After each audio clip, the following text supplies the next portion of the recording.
Hey, and welcome back to Joshua Talks Money. Today we're going to talk about the Roth IRA. Now, I had never heard of this until I was in my mid-20s. And honestly, not knowing and not investing in a Roth IRA will probably cost me hundreds of thousands of dollars in potential investment returns over my life.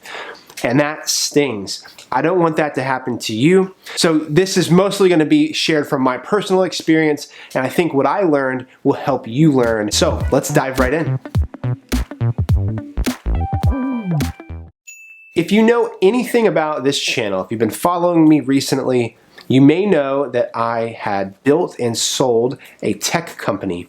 And when that journey started, I actually had the chance to sit down with some local business leaders in Orlando. And it was kind of like this speed dating event at the University of Central Florida. So we had entrepreneurial business students like myself, and we were matched with people who had been running companies and could maybe help us learn. I got paired up with the founder and CEO of a publicly traded company. He instilled one piece of huge advice, which was, Josh, you have to invest in a Roth IRA. You have to set one up and you have to start doing that tomorrow. And I didn't realize how big of an impact that would have on my life. And I was shocked because I never heard about it. I never knew what it was, and I wish I had. So what is it? So a Roth IRA is simply an investment retirement account. This is a way for you to invest money into an account for retirement.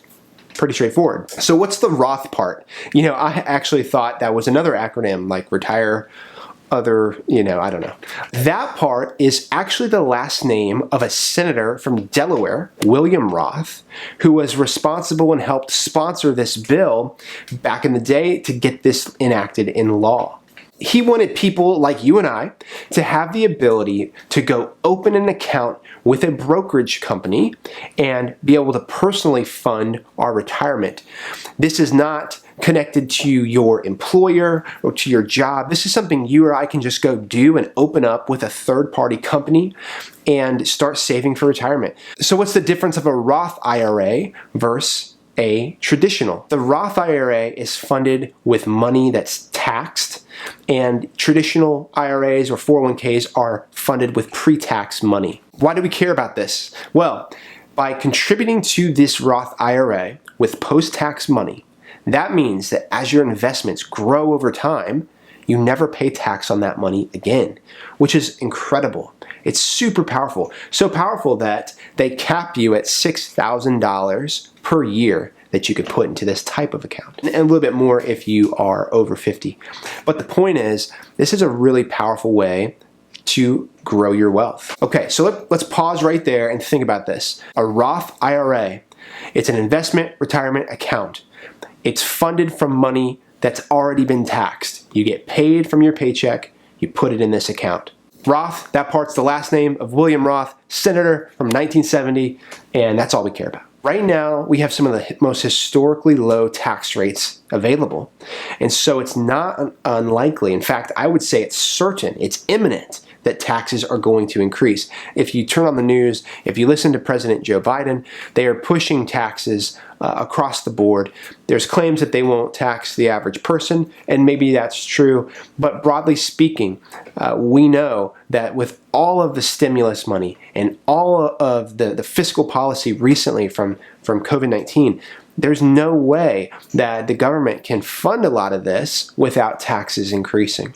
The Roth IRA intends to let you invest and pay those taxes now so you don't worry about it later. And that's a really exciting opportunity. Now, I used to think, okay, well, what's the difference? If it's post-tax money, why wouldn't I just throw that into Robinhood or a brokerage account and start buying whatever? And I kind of forgot that, well, that money's actually taxed twice. You pay tax on it in your paycheck when you get your income, and then you go buy a stock in Apple, for example, and it goes up and you sell it, and then you're taxed a capital gains tax.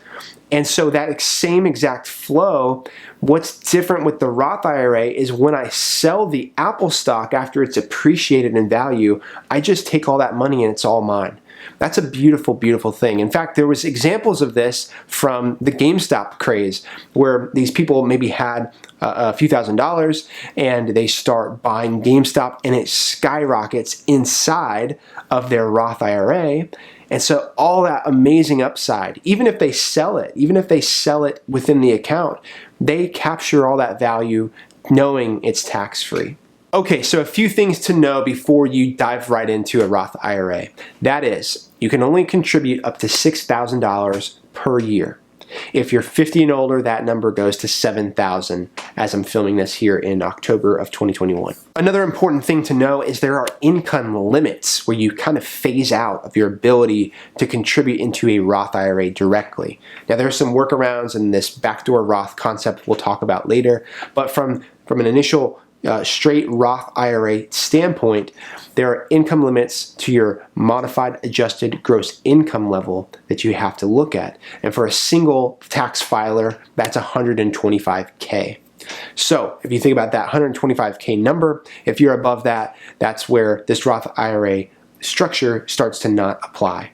All right, so you funded a Roth IRA and you think, how do I get my money out if I need to? The one thing to know is with these retirement accounts, the whole purpose is to leave that money growing and investing until you are retired.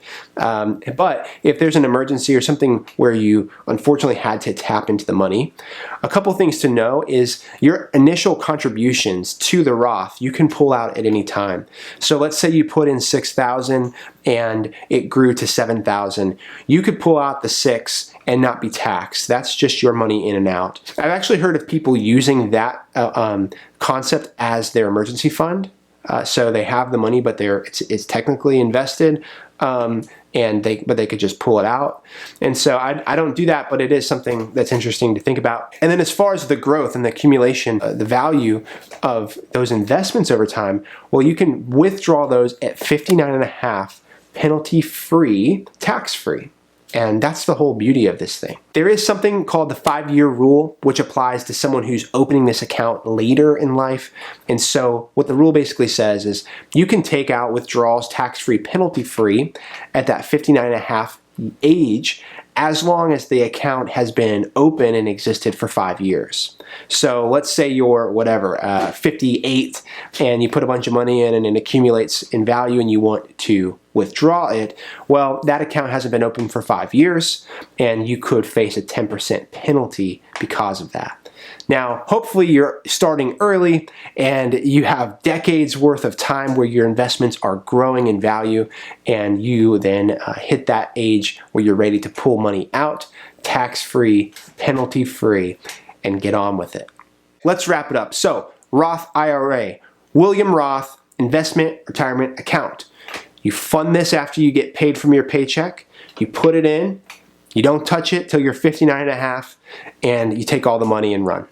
That's it. If this was helpful, please consider subscribing. Please share this with a friend. Hit the thumbs up and like the video. That helps me get populated out there in the YouTube world, where hopefully more people that need to hear this and learn from some of my experiences can do so. We will be back soon, and I appreciate it. Thank you so much. Talk to you later.